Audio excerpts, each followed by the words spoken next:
Today we're doing something terrifying and we are signing up for Noom. Got a couple cracks on it. Oh well. Let me preface this with saying I'm not actually going to use Noom. I just want to see it. You know, instead of hearing from other people about the problematic issues with it, I feel like I should actually just look at it myself and see what's going on in there. Now, one other thing before we jump in, I do know people who use Noom, really enjoy it, and really find it helpful. And if that is you, I think that is fantastic. But I also know people who have used Noom and come out of it with like a way worse mindset than they started with. So hopefully this video just ends up being a tool to help people consider if this is the right platform for them. We probably will be talking about calories and numbers at some point just because this is a dieting app, or, well, they say it's not a diet app, but we'll see. Anyway, if you're not in a place to hear about that, I would just like skip out of this video. You can give it a thumbs up before you leave though. And sign up for Noom, everybody. Okay, here we go. A healthier you wherever you are. Let's continue. So one of the main complaints I've heard actually from dietitians is that even when they have put in that they don't want to lose weight, it still puts them on a very, very low calorie diet. So even though I am in the process of losing some fat right now, for the sake of seeing if that's true, I am going to say get fit for good. So get fit for good does not mean weight loss to me. Sex and hormones impact how our bodies metabolize food. That is true. I am female. People may identify themselves as more than just, I identify as woman. Hear me roar. Am I pregnant? Hope not. What is your age? 30s. Noom creates long-term results through habit and behavior change, not restrictive dieting. Okay, I vibe with that, and then it shows you this graph. I don't vibe with this graph because this actually isn't showing the real picture. I would actually argue that healthy, sustainable weight loss, if again, that's your goal, it's actually gonna look more like this. It's gonna be these little peaks and valleys, kind of like how this restrictive diet is. I wouldn't want to be ending at the same places I'm starting at 6 months, but your body fluctuates. So I hate this angle. Can we change this? Okay. Your body is going to fluctuate day to day, week to week, month to month with your weight based off of things that they've already talked about. Hormones, water retention, are you sleeping enough? Are you drinking enough water? All of these different things. So to then say that Noom is going to give you this beautiful downward trend, it's just not how the body works. So I don't like this graph. Scientific reports, 78% of participants using Noom lost weight over a 6-month study. What about after 6 months? I know they're a newer company, but like 6 months isn't long-term to me. Long-term is like 6 years. So come back in 6 years and see if Noom still works for you. Having something to look forward to can be a big motivator to stick to your plan. Do you have an important event coming up? I'm gonna say no. I don't like that question.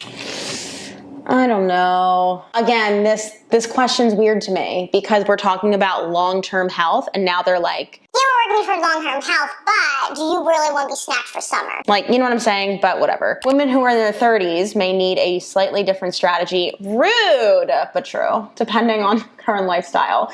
Which best describes you? I mostly eat well and stay active. As a woman in your 30s, the specific I just had a birthday, people. As a woman in her 30s, the specific combination of foods you eat can have a huge impact on your ability to burn fat. I can't read today.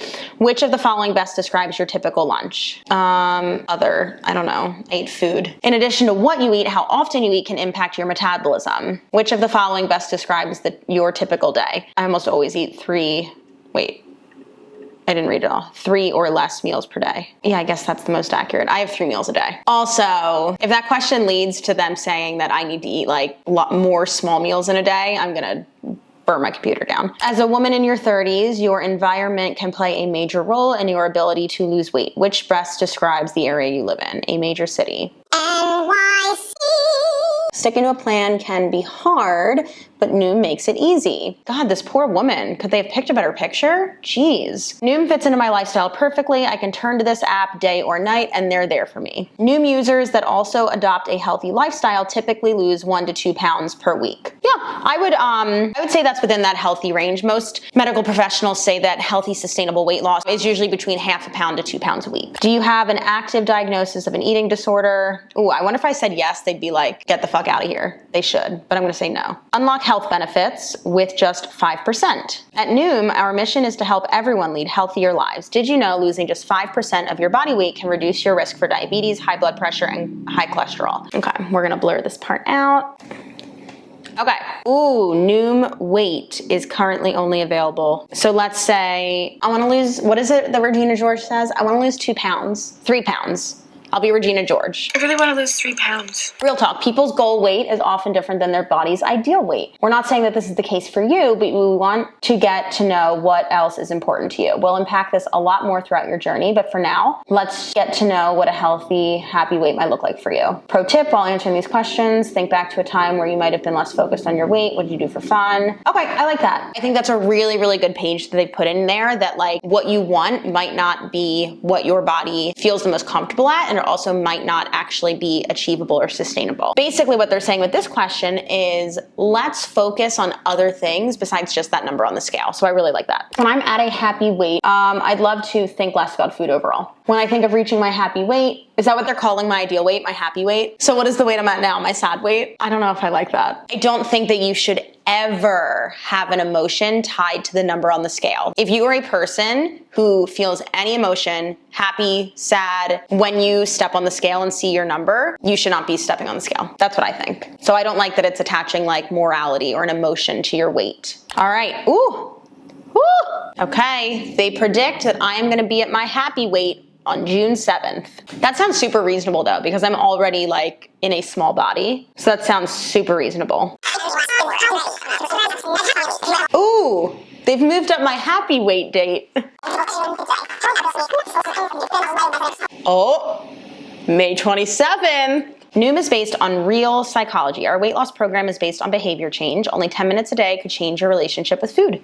We'll give you daily articles that focus on learning, not dieting. There are no good and bad foods. Love that. Just green, yellow, and red based on caloric density. And the best part, you can still eat your favorite foods. It's okay. If you mess up, that's okay. This is going really fast, and we all fall off the wagon. We'll help you get back on track. Some of that language is a little like my personal preference. I don't use some of those terms, but that's totally okay. Why restrictive diets fail? The yo-yo effect. Traditional restrictive diets can help you lose weight in short bursts, aka the yo-yo effect, but ultimately don't help you keep the weight off. Noom can help you create long-term results through habit behavior change, not restrictive dieting. So basically what they're saying is that restrictive diets aren't sustainable, but Noom gives you the tools to make sustainable changes. Okay? A goal without a plan is just a wish. I like that. Did you know setting small goals allows for more frequent wins? I like that too. Reaching these goals keeps you motivated. Agreed. Staying motivated helps you crush more goals. Love it. So let's do this. Set my first goal. I'm not running a 5K. Thank you very much. Feel comfortable and confident in my body. Okay, but I hope we're going to narrow that down more, because the thing is like specific, vague, like what do those things mean? What does feel comfortable and confident in my body mean? To me, that actually means I feel comfortable and confident teaching in just a sports bra and leggings, like showing my midsection. But that's gonna mean something very different to each person. Feel healthier, like that is so broad. So what does that mean? So that's interesting that they're putting all these together. Hopefully they like break those down more. Well, I guess we're not.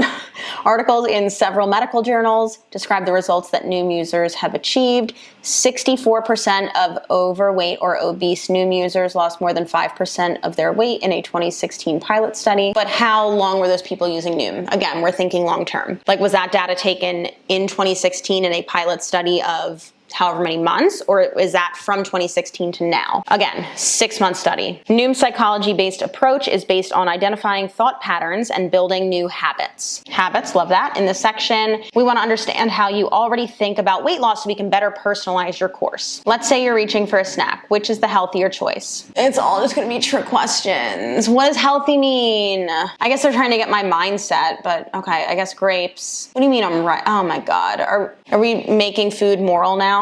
Grapes are the smarter snack. But wait, everything in moderation. You can have grapes, you can have raisins. Just understand what your goal is and portion it out appropriately. Talk about caloric density. So basically that just means for how big the food is, how many calories it's going to contain. Absolutely, raisins, which are dried grapes, are going to be more calorically dense, meaning for like a handful of raisins, it's going to be more calories than a handful of grapes. And they're like saying that they're gonna teach you how to eat both, so you don't have to cut out your favorite foods, but it's not healthier. It's just less calorically dense. Like, stop putting morality on food. They're talking about how they don't do that, but then they just did. How can mindful eating help you? Increase your self-awareness.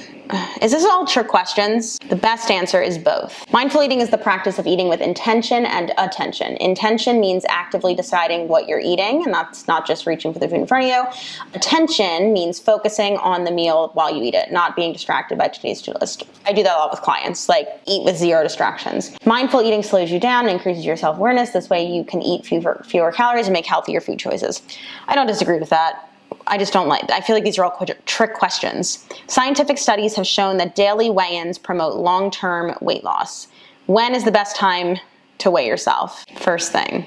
Do they make you weigh yourself every day? Here's the thing with that. I actually don't hate that as a tool, but a lot of people, again, haven't been able to detach the emotion from the number on the scale, and it can really mess with their brain. But it is, if you can do it, I think it is a cool tool because it does show you all the fluctuations, and ideally it would give you more power over seeing all of those little ebbs and flows, but then when you zoom out, you have all of this data, and then hopefully the line is trending in whatever direction you want. You could do weekly. Weekly, I don't love though, because especially for women, hormones really do affect your week-to-week weight as well as your day-to-day. I think for most people, monthly is the best just because you're not constantly thinking about it. But again, if you have an emotion tied to that number on the scale, don't do it, in my opinion. Great job. You have a strong foundation. We'll continue to build upon it. Based on your answers, we've created a personalized plan. Let's get started.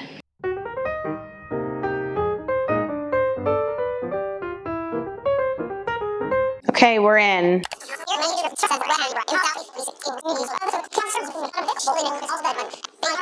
Found it. Weight loss speed is like a nice moderate rabbit. They're giving me a calorie goal of 1,320 calories per day.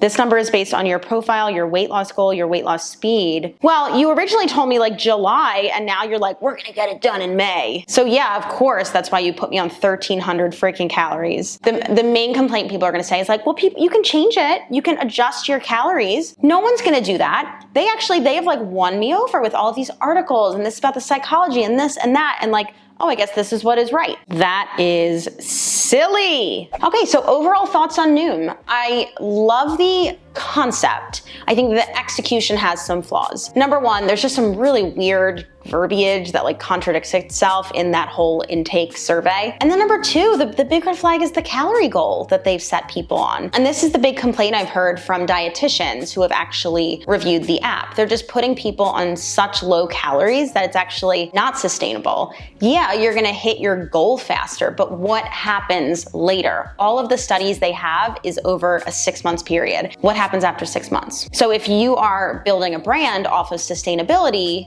you actually have to do that. I want to quickly note that I did not show you the inner workings of the app simply because it is a paid service and I'm not really sure the legality of that. So with that being said, I want to note that I did really find the overall structure of the app lovely. They had great articles for people to read, daily actionable steps that are personalized to your goals, but honestly, none of that matters if you're only eating 1,300 calories a day. Again, if Noom works for you and you enjoy it and it's getting you closer to your goals and part of your goal is sustainability and it actually works, I think that is fantastic. But hopefully this video showed you why a lot of people kind of shit on it. Any questions, as always, I want you to leave them down in the comment box below. Hit that subscribe button so you don't miss out, and I will see you all in the next one.